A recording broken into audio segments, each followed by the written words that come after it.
My husband had an affair and got someone pregnant. He waited until she died to bring his secret son home and tried to force me to raise him, saying it was God's plan since I'm infertile. My life has gone from perfect to a horrifying and dramatic limited series in a matter of days. I had never anticipated that something like this would come my way. Maybe some things are a little too perfect to be true, and I should have been more cautious about everything that was happening. In retrospect, I believe that I was too trusting, which is why I'm having to face all of this. I'm 32, and I got married to my husband, Kendall, 35, 5 years ago. We had known each other for a long time before that, but only started dating 2 years prior to getting married. That was my best relationship, and I always thought that he was the kind of man that I could end up marrying. He had shown no red flags since I had known him, and in the 2 years that I had been with him, now when I come to think of it, I think that the entire trope of he doesn't have a single red flag is a red flag in itself. No one is perfect, and if you can't see any red flags, please run, because then the person isn't being organic at all. He or she is putting up a performance for you to buy into and fall for. Don't fall for it like I did. Anyway, I had a great relationship with him, and my previous relationships, though I admit they had not been many, were bad when compared to my relationship with him. So it was kind of obvious that he would have been my go-to choice. We were in love and we were happy. His parents liked me too. Ken is their only child and they depend on him a lot. By extension, they doted on me too.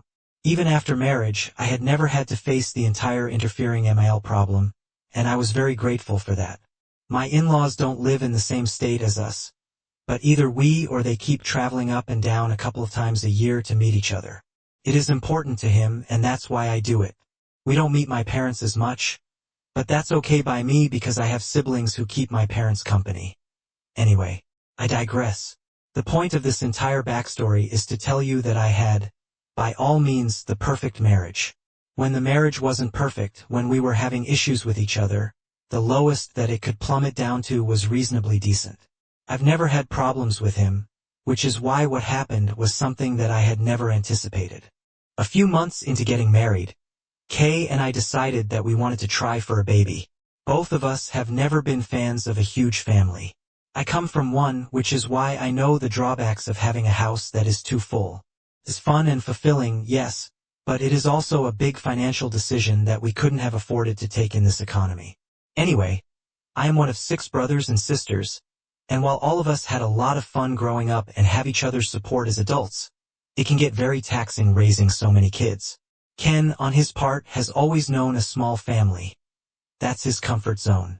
And when he first met my siblings, all of them at once, the amount of chatter and catching up genuinely threw him off for quite some time. So, both of us were aligned when it came to decisions regarding the family. We knew we wanted a small family, which is why we thought it would be best if we started trying early. For the first few months, we were excited, and even though nothing happened, we didn't get disheartened. But gradually that failure began to take its toll on us, or much rather, on me. Ken was still optimistic, and I think he also put up a brave front for me, but my faith was beginning to dwindle after an entire year of trying. I suggested that we go to a fertility specialist and see what was up. It is easy to guess what he would have said. The doctor had made it very clear that it would be very difficult for me to have children naturally. Conception for me was an uphill battle, and the only way for us to ensure a pregnancy and a child this way would be to go for fertility treatments. It was a very hard day for him, and though now I have come to terms with it, I felt horrible about myself as a woman, and for Ken because he had a wife like me. It was a very dark period of my life. What angered me the most was that Ken immediately started discussing fertility treatments with the doctor without even consulting me. We had never had an open discussion about it before, because neither of us had anticipated that something like this would actually happen. But I had, in passing, mentioned to him that if I wanted a kid and was unable to have kids biologically and or naturally, I would prefer to look into adoption more than anything else. Ken, in that very moment, stripped me of all agency when he started discussing fertility treatments and IVF options with the doctor for me. Never once did he ask me if I was okay with it. I wasn't, but none of that mattered to him. No, I don't think that's the right way to put it. It didn't even cross his mind to talk to me first before anything else. I was that much of an afterthought in this entire process. I didn't want to create a scene in the clinic, so I didn't say anything but kept on nodding. But on the way back, I told him that I didn't like the way he behaved. We had a major fight that day, but we sorted things out eventually. It took us months to get back into a healthy place for all of us. My issue was that I was very unsure about IVF. I know it has worked for many people, and I know it is regarded as a miracle for many, just like Ken. But I was deathly afraid of going through that procedure and injecting my body with hormones and medicines, especially given the possibility that we could end up having twins or even triplets. It was just too much for me. A lot of women do it, but I am not cut out for it. I felt that at the end of the day it was my body, and if I wasn't comfortable going forth with this, that should have held primary importance. But for Ken, it was about the family. He was choosing the possibility of a non-existent family and an unborn child over the health, physical and mental, and overall well-being of his wife, and that rubbed me the wrong way. We had numerous fights about this, countless fights for around 6 months. We were at consistent odds with each other. I tried to show him my perspective and he tried to show me his. I am not calling him wrong. I never did, even when we fought. I was just taken aback by the complete disregard that he was showing me in my considerations. The entire process of undergoing IVF made me feel unsafe, and to me that should have been enough to put an end to the discussion. But it wasn't. Somehow we made it through it. I had honestly thought that that would have been the end of my marriage, but we got out stronger from it. Little did I know that I had a bigger shock waiting for me on the other side. One that makes me think it would have been better had we ended the marriage than drag it out, only for me to end up facing what I did. We ended up going to marriage counseling for a while, and that helped a lot. I thought that the worst was over. I could see the improvement in our communication and marriage in only a couple of sessions.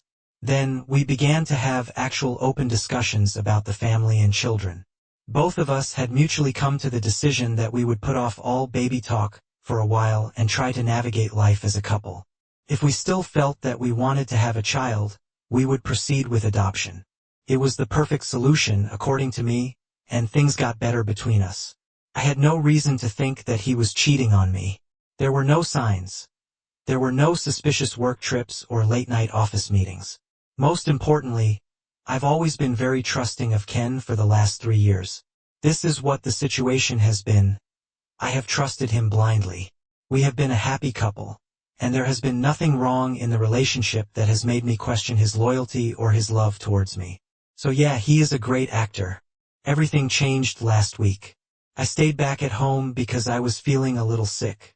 Ken was in the office, but I got a text from him saying that he had something very important to discuss with me, and he didn't want me to react poorly.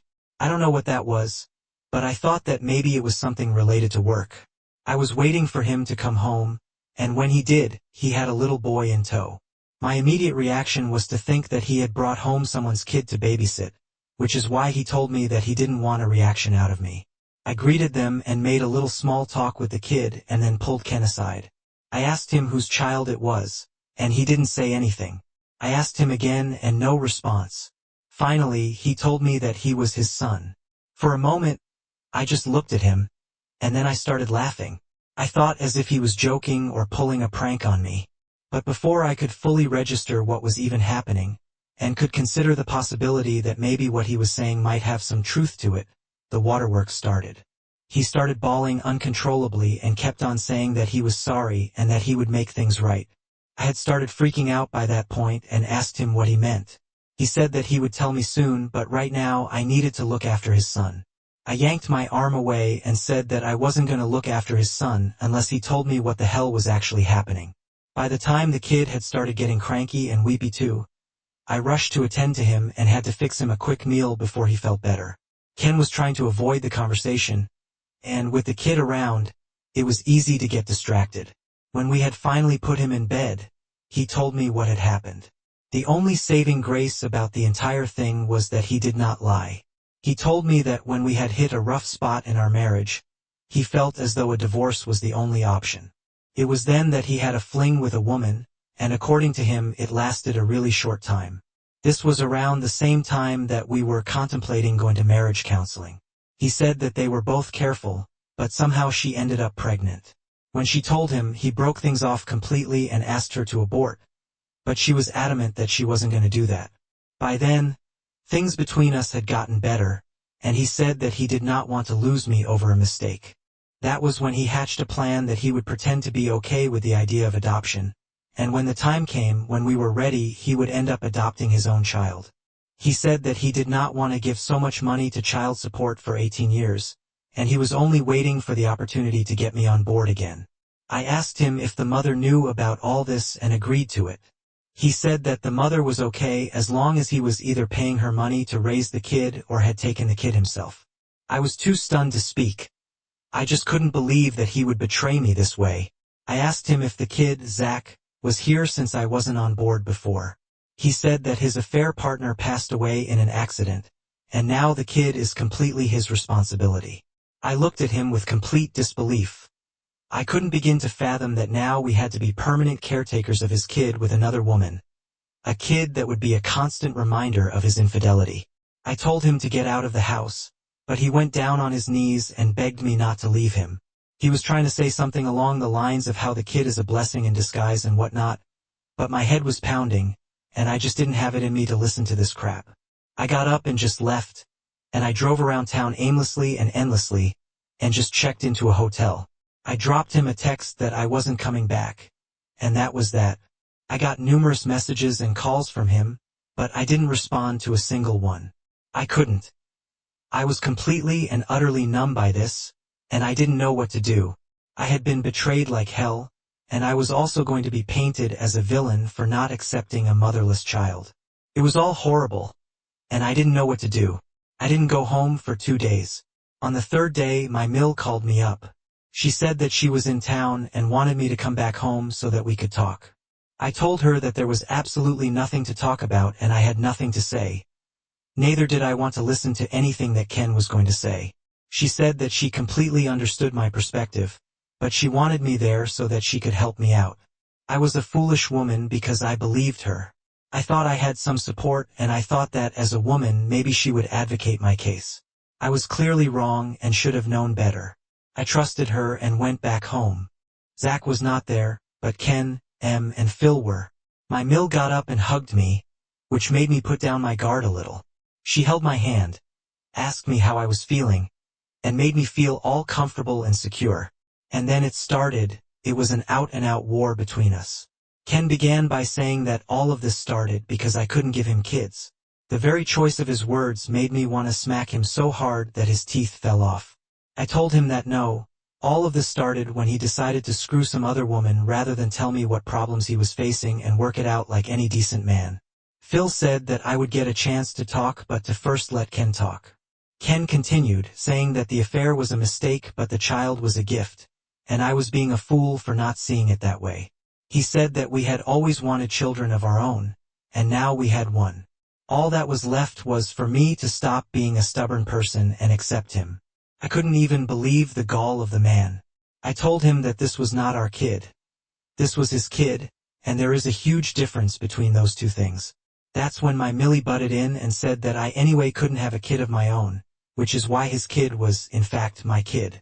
She said that this was the way God had intended it to be, and now I had to be a good wife and thank the Lord for getting rid of my problems as a woman with such ease.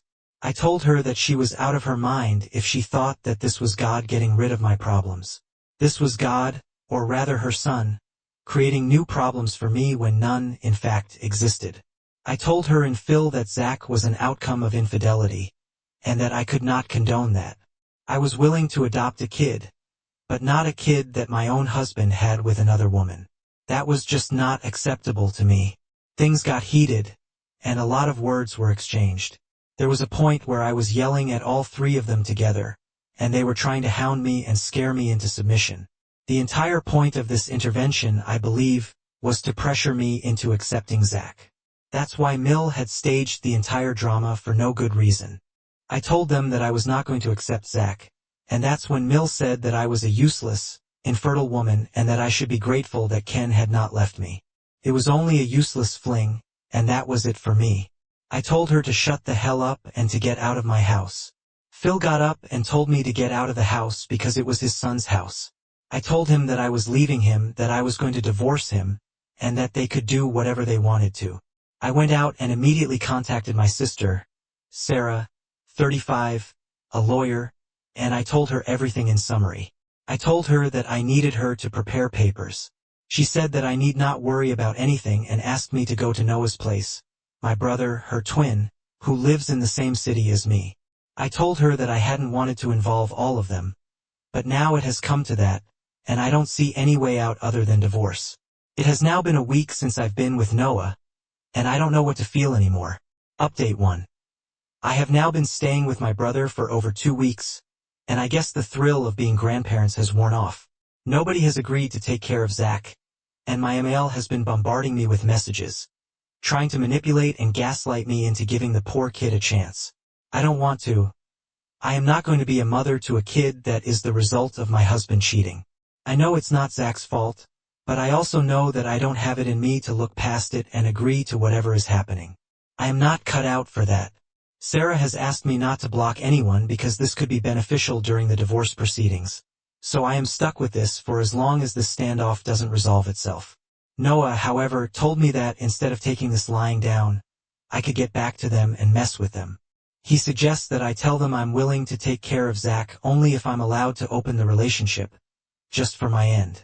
That was the only way I would be willing to forgive Ken's infidelity. If he allowed me to be open, but the same rules wouldn't apply to him. I told him that would be too much, and Sarah would never allow me to do something like that because it would look bad for the divorce. But Noah said that he could sneakily pull something like that off. He also offered to have his friend pretend to be my boyfriend or the supposed third partner in the relationship. It sounds fun, and to be honest, I think I'm contemplating it. It would be fun to give my in-laws a taste of their own medicine. Let them see what it feels like to have a third person just swoop in and ruin your marriage. Update 2. A lot has happened since my last update. I am sorry for being Mia for the last few weeks. My head has been pounding, and this was the last thing on my mind. To all of you who were overjoyed at Noah's idiotic ideas and wanted me to go through with them, I am sorry to burst your bubble, but none of that is happening.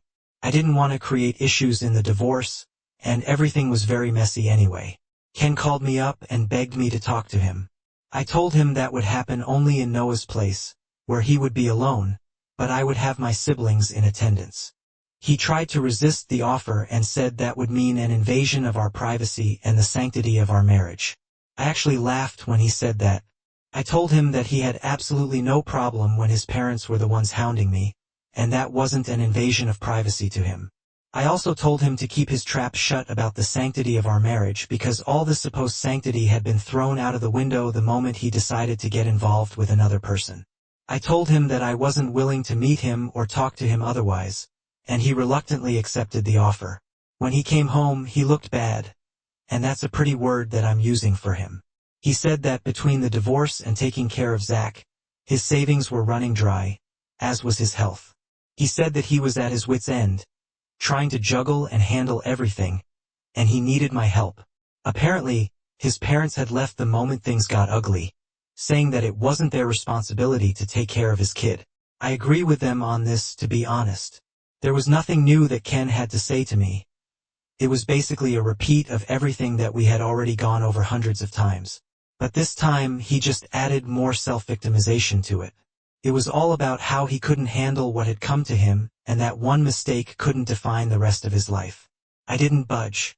I told him that this was his grave, and he had to lie in it. Zach was his son. No amount of guilting others would help him out of this one. He said that I was a cruel woman for behaving this way, and that he couldn't believe that I could be so heartless and ruin the life of a child. I told him that he ruined the life of the child by bringing him into the world in the first place. It was entirely on him. He chose to have Zach. Now, just because he is being required to be a grown-up about it and become a father, he is shaking in his pants. He said that I had no idea what I was doing, and that if I didn't help him out, I would be the one responsible for completely destroying Zach's life. He said that Zach's mother had no relatives around, and the ones that were alive were too conservative to accept a child out of wedlock. He explained that she had been disowned and disgraced by her family for having Zach.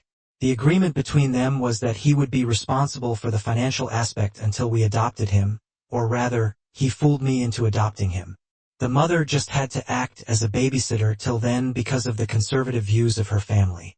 No family member was willing to take in Zach or support him after the affair partner's death.